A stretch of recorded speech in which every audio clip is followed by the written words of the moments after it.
नमस्कार दोस्तों, आपका बहुत बहुत स्वागत है हमारे इंस्टीट्यूट में। तो चलो दोस्तों, एसी रिपेयरिंग कोर्स का आज 12वां दिन है।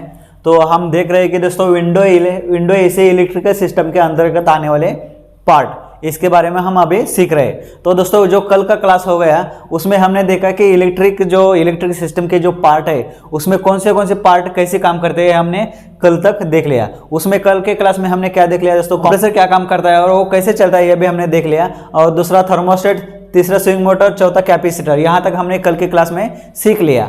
अबे आज का जो क्लास होने वाला है दोस्तों, उसमें हम ये सीख लेंगे कि फैन मोटर और voltage relay, selector switch, PCB और ओएलपी, इसके बारे में हम आज सीखने वाले हैं। तो चलो दोस्तों, आज की क्लास को स्टार्ट कर देते हैं। और दोस्तों, एक बात बताना चाहता हूँ, अगर हमारे इधर जो रिपेयरिंग के कोर्सेज होते हैं वो हिंदी और मराठी दोनों लैंग्वेज में लिए जाते हैं। और दोस्तों, अगर आप फ्रिज जैसे, वॉशिंग मशीन, आरओ फिल्टर, इन जैसे इलेक्ट्रॉनिक चीज़ों की अगर आप रिपेयरिंग सीख रहे हो या रिपेयरिंग सीखना चाहते हो तो आप हमारे चैनल को जरूर सब्सक्राइब करिए, ताकि आप घर बैठे बैठे भी ये रिपेयरिंग से रिलेटेड नए वीडियो देख सकते हैं। तो चलो दोस्तों, आज की क्लास को स्टार्ट कर देते हैं। तो यहाँ पे आप देख सकते हैं दोस्तों, 5वें नंबर पे यहाँ पे फैन मोटर, यहाँ पे आपने देख सकते हैं दोस्तों, यहाँ पे मैंने फैन मोटर का यहाँ पे डायग्राम निकाला है। तो फैन मोटर ऐसा दिखता है दोस्तों। ये जो फैन मोटर रहता है विंडो एसी में, उसको 2 शाफ्ट आते हैं। यहाँ पे आप देख सकते हैं, एक शाफ्ट में क्या आता है, एक शाफ्ट में ब्लोअर आता है, जो ब्लोअर रहता है वो आता है। और जो दूसरा शाफ्ट रहता है उस पर क्या आता है दोस्तों, उसके ऊपर जो फैन मोटर है, जो कंडेंसर फैन मोटर है, वो दूसरे शाफ्ट पे आता है। तो दोस्तों, एक ही ऐसा फैन मोटर है जो विंडो एसी में आता है, मतलब उसको 2 शाफ्ट आते हैं और एक शाफ्ट पे ब्लोअर का फैन मोटर रहता है और जो दूसरा शाफ्ट है उसके ऊपर कंडेंसर का फैन मोटर रहता है। तो दोस्तों, ये जो फैन मोटर है, ये जो विंडो एसी के अंतर्गत आने वाली जो फैन मोटर है वो 3 प्रकार की आती है। कौन से प्रकार के आते हैं यहाँ पे आप देख सकते हैं। पहला है फर्स्ट स्पीड फैन मोटर, दूसरा है सेकंड स्पीड फैन मोटर और तीसरा है थर्ड स्पीड फैन मोटर। मतलब ऐसे 3 प्रकार में ये फैन मोटर आती है। तो अभी हमें पहचानना कैसे है कि ये फर्स्ट स्पीड है या सेकंड स्पीड है या थर्ड स्पीड है, ये कौन सी फैन मोटर है, अभी हम इसको कैसे पहचानेंगे। तो दोस्तों, जो फर्स्ट स्पीड फैन मोटर रहती है, अगर आपके पास नोटबुक है दोस्तों, तो वहाँ पे आप हेडिंग दे दीजिए फैन मोटर, और हेडिंग देखिए उसके नीचे यहाँ पे आप लिख दीजिए उसके अंतर्गत 3 स्पीड के फैन मोटर आते हैं। कौन से, फर्स्ट, सेकंड और थर्ड स्पीड के फैन मोटर आते हैं। तो अभी सबसे पहले ऊपर क्या हेडिंग देना है, फर्स्ट स्पीड फैन मोटर, उसको पहचानेंगे कैसे। तो दोस्तों, यहाँ पे आप देख सकते हैं, यहाँ पे अगर यहाँ पे फैन मोटर है तो कैसे पहचानेंगे इसके, ये फर्स्ट स्पीड फैन मोटर है। तो दोस्तों, जो फर्स्ट स्पीड फैन मोटर रहते हैं उसमें 3 वायर आते हैं। यहाँ पे आप देख सकते हैं उसको 3 वायर लगे रहते हैं। कौन से, कॉमन, स्टार्टिंग और रनिंग, ऐसे करके 3 वायर आते हैं। अगर 3 वायर फैन मोटर को 3 वायर है, कॉमन, स्टार्टिंग और रनिंग, तो वो कौन सी फैन मोटर है, तो फर्स्ट स्पीड फैन मोटर है। कभी कभी दोस्तों, जो फर्स्ट स्पीड फैन मोटर है उसको 4 भी वायर आते हैं। यहाँ पे आप देख सकते हैं, उसको कभी कभी 4 भी वायर आते हैं। यहाँ पे आप देख सकते हैं, पहला रहता है स्टार्टिंग, दूसरा रहता है रनिंग, तीसरा जो रहता है वो भी स्टार्टिंग रहता है और जो चौथा रहता है वो रनिंग रहता है। ऐसे 4 वायर आते हैं। तो क्या होता है दोस्तों, ये लास्ट के 2 जो वायर रहते हैं वो स्टार्टिंग और रनिंग रहता है, और जो बीच में से के जो 2 वायर है उसको मिला के क्या होता है, वहाँ पे कॉमन निकल के आती है। ऐसे यहाँ पे 4 भी वायर कभी कभी फर्स्ट स्पीड फैन मोटर के रहते हैं। तो सेकंड स्पीड फैन मोटर कैसे पहचानेंगे हम दोस्तों। तो दोस्तों, जो फैन मोटर को 5 वायर आते हैं, 1, 2, 3, 4 और 5, ऐसे 5 वायर जिस फैन मोटर को निकल के आते हैं दोस्तों, इसमें क्या रहता है दोस्तों, जो सेकंड स्पीड फैन मोटर रहते हैं उसको 2 स्पीड आते हैं। मतलब कौन से स्पीड आती है दोस्तों, यहाँ पे आप देख सकते हैं, एक हाई वाला आता है और दूसरा जो आता है वो दूसरा लो आता है। मतलब ये जो फैन मोटर है 2 स्पीड पे चलती है, एक हाई और एक लो।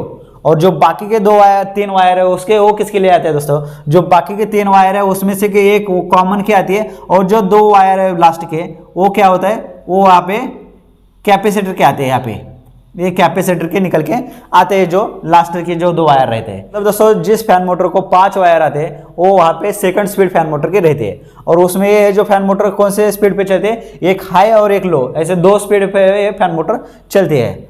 अब ये तीसरी है थर्ड स्पीड फैन मोटर। दोस्तों, जो थर्ड स्पीड फैन मोटर है वो 3 स्पीड पे काम करते हैं। उसके नाम से ही पता चलता है थर्ड स्पीड, मतलब जिस मोटर को 3 स्पीड रहते हैं उसको थर्ड स्पीड बोलते हैं। और जो अभी थर्ड स्पीड फैन मोटर है दोस्तों, उसमें 3 स्पीड आते हैं। कौन से 3 स्पीड आते हैं, उसको हाई, मीडियम, लो, ऐसे इस स्पीड के 3 वायर रहते हैं और जो बाकी के 3 वायर रहते हैं दोस्तों इसमें से एक रहता है कॉमन का, एक वायर रहता है कॉमन का, और जो 2 बाकी के वायर रहते हैं दोस्तों वो जो रहते हैं वो कैपेसिटर के रहते हैं।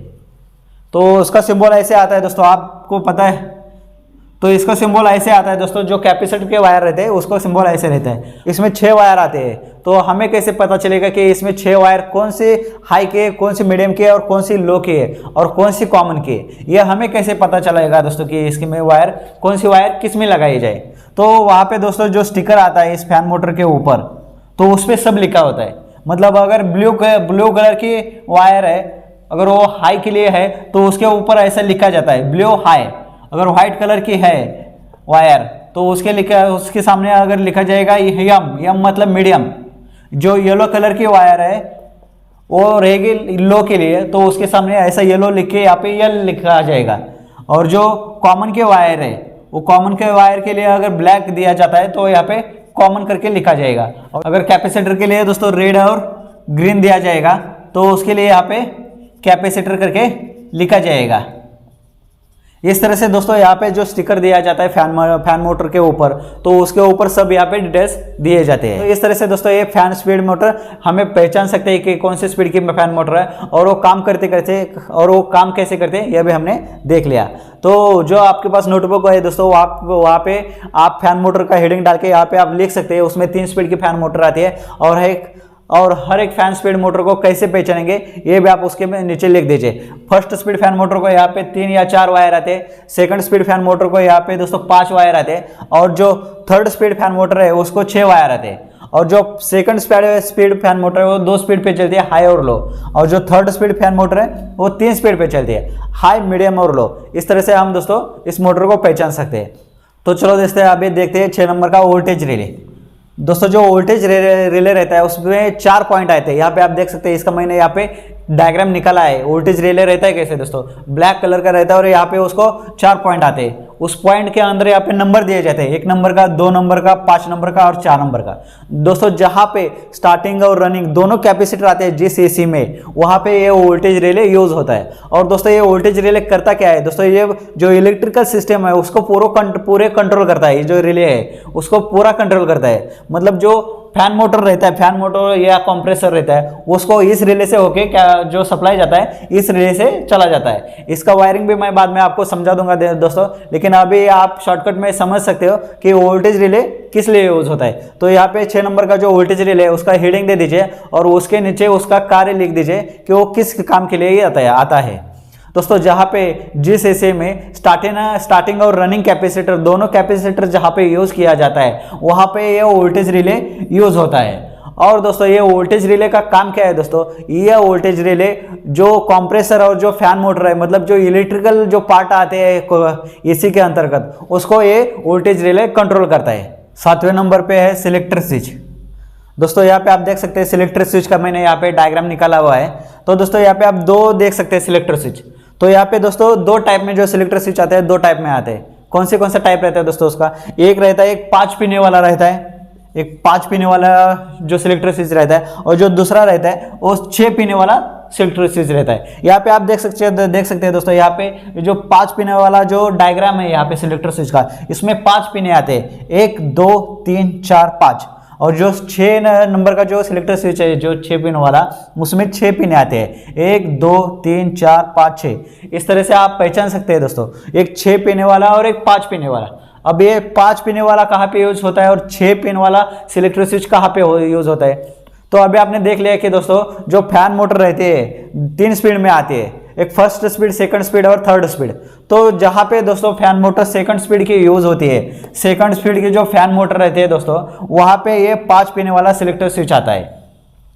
और जहाँ पे थर्ड स्पीड का जो फैन मोटर रहता है उस पर क्या आता है, उसमें 6 पिन वाला सिलेक्टर स्विच आता है। यहाँ पे आप देख सकते हैं दोस्तों, इसका वायरिंग कैसा रहता है दोस्तों। यहाँ पे जो 1 नंबर का है दोस्तों, अभी ये जो सेकंड स्पीड का जो फैन मोटर है इसमें का जो वायरिंग होता है तो उसमें कैसे होता है दोस्तों, इसमें 1 नंबर का आता है, 1 नंबर, 4 नंबर और 2/3 का ऐसे 3 पॉइंट आते हैं। तो जो 1 नंबर का रहता है दोस्तों उसमें हाई का स्पीड फैन मोटर का यहाँ पे वायर आता है। जो 4 नंबर का आता है दोस्तों उसमें लो का वायर आता है। और जो यहाँ पे 2/3 देख सकते हैं दोस्तों, उसमें जो आता है उसमें वायर आता है, कंप्रेसर का वायर आता है। इस तरह। और जो यहाँ पे और 2 पिन है ऊपर देख सकते हैं दोस्तों, इसमें जो सप्लाई का इन होता है, यहाँ पे मैंने लिख दिया है, यहाँ पे छोटे छोटे बहुत अक्षर है तो आपको दिखेगा नहीं वहाँ पे, लेकिन यहाँ पे मैंने लिखा है इन और आउट। दोस्तों जो सप्लाई इन होता है वो इस पॉइंट पे लगाना है, और जो आउट होता है दोस्तों तो इस पॉइंट पे लगाना है। इस तरह से दोस्तों 5 पिन वाला जो सिलेक्टर स्विच रहता है वहाँ पे ऐसे यूज होता है। और जो 6 पिन वाला सिलेक्टर स्विच रहता है तो उसका कैसे रहता है दोस्तों, यहाँ पे आप देख सकते हैं 1 नंबर का जो पॉइंट है इसका, 1 नंबर पे हाई का जो रहता है, जो हाई का वायर रहता है फैन मोटर का, उसका आता है। और जो 4 नंबर का रहता है वो मीडियम का आता है, और जो 3 नंबर का वायर आता है उसमें लो का आता है। और जो 2 नंबर का पॉइंट है उसमें जो कंप्रेसर गया है, कंप्रेसर को जो वायर जाते हैं वो 2 नंबर पे आती है। और उसके अंदर क्या रहता है दोस्तों, यहाँ पे एक नॉब दिया जाता है। नॉब आपको जहाँ पे सिलेक्ट करना है वहाँ पे एक नॉब दिया जाता है, जैसे आपको चाहिए वैसा आप यहाँ पे इस सिलेक्टर स्विच को ऑपरेट कर सकते हैं। तो इस तरह से दोस्तों सिलेक्टर स्विच का यहाँ पे आप ऊपर हेडिंग दे दीजिए और उसके नीचे लिख दीजिए कि जो सिलेक्टर स्विच आते हैं 2 टाइप के आते हैं, एक 5 पीने वाला और दूसरा है 6 पीने वाला सिलेक्टर स्विच।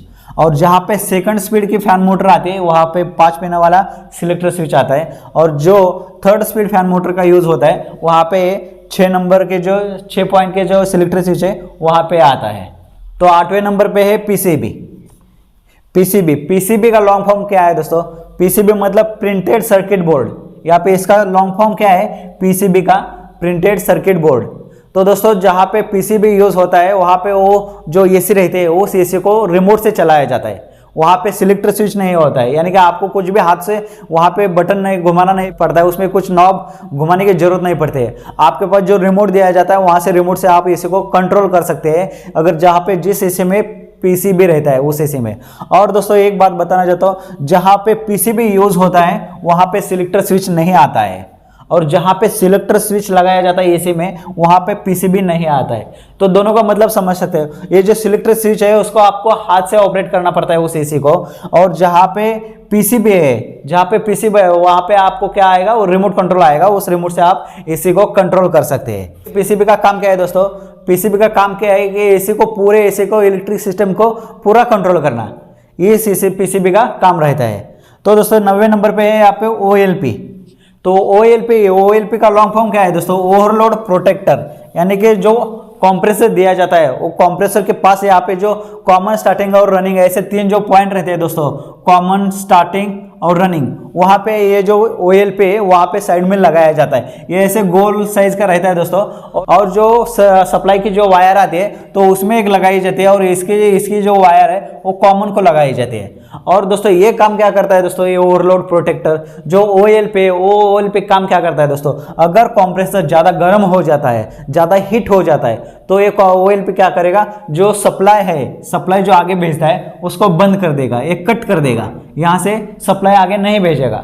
कब ऐसे करता है, जब ये कंप्रेसर ज़्यादा गर्म होता है तो वो कंप्रेसर को बचाने का काम करता है।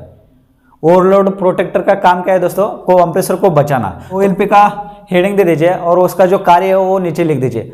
ओवरलोड प्रोटेक्टर का कार्य है कंप्रेसर को बचाना। जब कंप्रेसर ज़्यादा गर्म हो जाता है तो ये जो सप्लाई आगे भेजता है वो सप्लाई को कट कर देता है, और कंप्रेसर का सप्लाई पूरा ऑफ हो जाता है, तो कंप्रेसर क्या होगा, बंद हो जाएगा। इस तरह से दोस्तों ये ओवरलोड प्रोटेक्टर का काम है। तो दोस्तों आज की क्लास में आपने देख लिया है कि इलेक्ट्रिकल सिस्टम के अंतर्गत आने वाले पार्ट कौन से हैं और उसका कार्य क्या है, ये आज के आपने क्लास में देख लिया।